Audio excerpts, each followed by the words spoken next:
세상 죄를 지고 간 하나님의 어린 양이다 라고 보라라고 직접 대놓고 말을 할 수는 없었단 말이야. 그러니까 요한이 이사야 선지자보다 더 큰 선지자죠. 모세보다 더 큰 선지자죠. 다윗보다도 더 큰 선지자입니다. 자, 이런 것을 경륜적으로 이해를 하고 계셔야 되겠어요. 자, 그 다음에 62절 이하에 봅니다. 이제 그 부친께 형용하여 무엇으로 이름을 하려는가 하고 물으니까 이제 서판을 달라 해서 그 이름을 요한이라고 쓰더라는 거예요. 그 부인은 이미 요한이라고 해야 된다고 말했죠. 엘리사벳은. 그랬는데 남편도 글로 그렇게 썼다는 거예요. 그러니까 이제 사가랴도 예언적이고 모형적이고 그림자적인 것이 확실하게 사가랴에게 비춰졌다, 깨달아졌다, 믿어졌다. 네, 그런 의미예요. 그러니까 이제 요한이라고 서판에다가 글을 쓰니까 사람들은 다 기여겼고 그 입이 곧 열리고 혀가 풀려서 말을 하되 하나님을 찬송하는 말을 했다는 거예요. 이제. 자, 그러니까 지금까지는 하나님의 말씀을 받은 하나님의 선지자들, 제사장들, 왕들이 있었지만 모두 다 오형적이고 그림자적이고 비유적인 그런 말씀으로만 알고 있었고 그렇게만 가르쳤다는 것이죠. 그것은 아직은 죽음과 사망의 그늘, 어둠과 죽음의 그늘에 여전히 앉아있는 사람들에게나 하는 일이다 이 말이에요.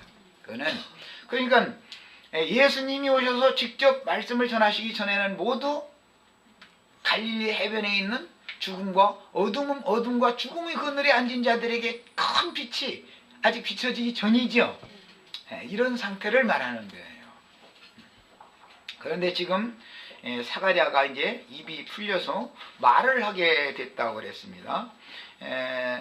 이 사가랴가 입이 풀려서 말을 하게 됐다고 하는 이 말은 원래 이사야서 35장에서 이게 인용하는 말이기 때문에 이사야 35장을 찾아서 읽어보겠습니다. 구약의 예표를 이제 잘 알면 이게 무엇을 의미하는지를 이제 알 수가 있는 거니까 이사야 35장 다 같이 찾아서 한번 읽어보겠습니다.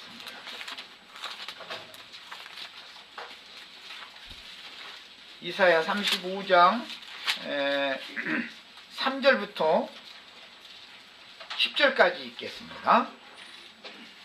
너희는 약한 손을 강하게 하여 주며 떨리는 무릎을 굳게 하여 주며 겁내는 자에게, 여기 겁내는 자라고 그랬는데 두려워하는 자입니다. 오늘 누가복음에는 두려움이 없이 주를 섬기게 되는 그 사가랴의 찬가 중에 나오는 이야기죠. 이제 두려움이 없이입니다. 지금 몇 절 읽다가 내가 그랬죠? 4절 더 읽어 나갑니다. 겁내는 자에게가 아니라 이제 두려워하는 자에게 이르기를 너는 굳세게 하라, 두려워 말라. 보라, 너희 하나님이 오사 보수하시며 보복하여 주실 것이라. 뭘 보복하여 주는 거지? 오늘 사가랴의 삶의 중에는 원수, 미워하는 자의 손에서 건져낸다 이렇게 됐죠. 그 다음에 그때에 이제 줄쳐놨습니다. 소경의 눈이 밝을 것이며 귀머거리의 귀가 열릴 것이며 그때 저는 자는 사슴같이 뛸 것이며 줄쳐놓습니다. 벙어리의 혀는 노래하리니. 이게 사가랴의 잠이죠. 혀가 풀리니까 하나님을 찬송했죠. 그런데 5에 나오는 말씀 67절 이하에서 80절까지의 내용이 혀가 풀려가지고 찬송하는 내용이잖아요. 이제 이사야 선지자의 예언이 이렇게 응하는 거예요, 지금. 벙어리의 혀는 노래하리니 이는 광야에서 물이 솟겠고 사망에서 시내가 흐를 것임이라. 이게 요한의 사역이죠. 광야에서 요한이 증거하는 말이, 그게 요한의 입에서 나오는 말이 물이 흐르는 거죠. 생수가 새로 솟아나는 거예요. 뜨거운 사막이 변하여 못이 될 것이며 메마른 땅이 변하여 원천이 될 것이며, 이 원천이라는 것은 여호와 자신이죠. 생수의 근원, 원천은 나 여호와다 이러잖아요. 시랑이 눕던 곳에 풀과 갈대와 부들이 날 것이며, 시랑이라는 게 뭔 뜻이죠? 들짐승. 이제 중국어 한자어라 우리 지체들 잘 모를까 봐 내가 일부러 질문한 거예요. 시랑이라는 말은 들짐승들을 말하는 거예요. 눕던 곳에 풀과 갈대와 부라고 그랬는데 왕골 아시죠? 왕골. 예, 왕골을 말하는 거예요. 거기 대로가 있어요. 대로가 있어. 잡초더미와 들짐승들이 눕던 곳에 시온의 대로, 구원의 생명의 길이 열린다 그 말이에요. 그 길을 거룩한 길이라 일컫는 바되리니 깨끗이 못한 자는 지나지 못하겠고, 깨끗이 못한 자는 자칭 의인들이지요.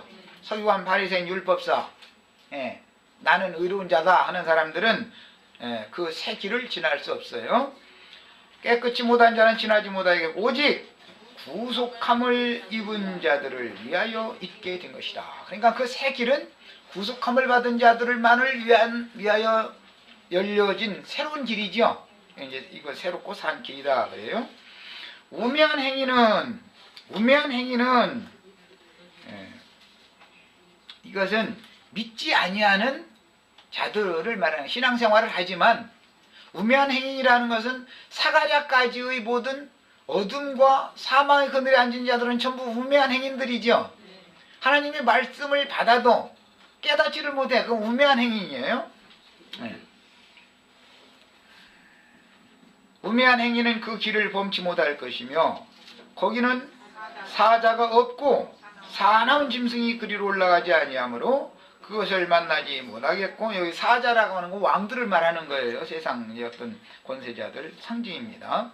오직 구속함을 얻은 자만 그리로 행할 것이며 여호와의 속량함을 얻은 자들이 돌아오되입니다. 이것은 요한에게 와서 자기 죄를 자복하고 요한의 침례를 받은 사람들은 하나님께로 돌아온 자들이죠. 그 사람들만 이제 시온의 대로가 열린 사람들이에요. 돌아오되 노래하며 시온에 이르러. 노래하는 것은 구원의 은혜를 감사하고 찬송하는 것을 말하는 거죠. 시온에 이르러 그 머리 위에 영영한 희락을 띠고 기쁨과 즐거움을 얻으리니 슬픔과 탄식이 달아나리로다. 그렇습니다. 자, 이 말씀에서 지금 오늘 우리가 읽은 사가랴의 혀가 풀리며 말을 하여 하나님을 찬송한다라는 말씀이 인용되고 있는 거예요.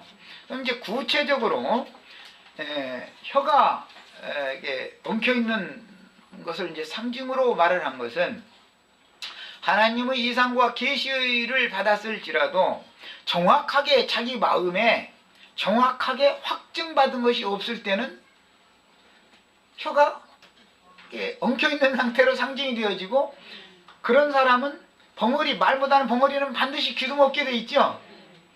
귀는 열려있는데 말 묻었다면 이거는 폭풍에서 못 살고 죽게 마련이죠. 그러니까 하나님께서는 혀가 맺힌 사람은 귀까지도 완전히 닫게 하나님이 하시는 일이죠. 그런데 이제 이것을 실제로 고치는 것은 마가복음 7장에 보면 예수님이 이 일을 해주시지요. 마가복음 7장 보겠습니다. 거기서는 혀가 맺힌 사람을 어눌한 사람, 귀머거리 이렇게 표현하죠. 마가복음 7장에서 읽어보겠습니다. 실제로 혀를, 오늘 우리 형제자매님들 자꾸 제가 우리 형제자매님들 귀도 열리고 눈도 열리고 혀가 좀 풀리기를 바래서 이제는 풀렸겠지 싶어서 집에 형제자매님들한테 자꾸 부탁을 하는데, 그게 잘 안 되는 거는 뭔가 알 것 같은데 내 속에서 확증되어지고 확실한 것이 없으니까 말을 해보라 그러면 말을 안 듣는 거예요. 사실은 나도 다 이거 사실은 이렇게 하면 속으로는 아이고 나를 뭘 알고 기분 나쁘게 생각할지 모르지만, 제가 뭔가 그래도 이렇게 큰 윤곽을 잡아주고 말씀을 하시라고 이제 마이크를 주면은 부분적으로 깨닫는 것이 있을 수가 있어요. 그러나 이런 것을 알아야 된단 말이에요. 사람이 겸비한 것이 필요해요.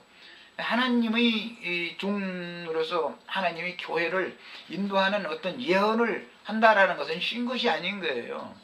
그러니까 그냥 이거 하면 할 수 있는 것이다 이렇게 함부로 그렇게 생각해도 안 되는 거죠. 하나님이 그걸 주셔야 되는 일인 건데.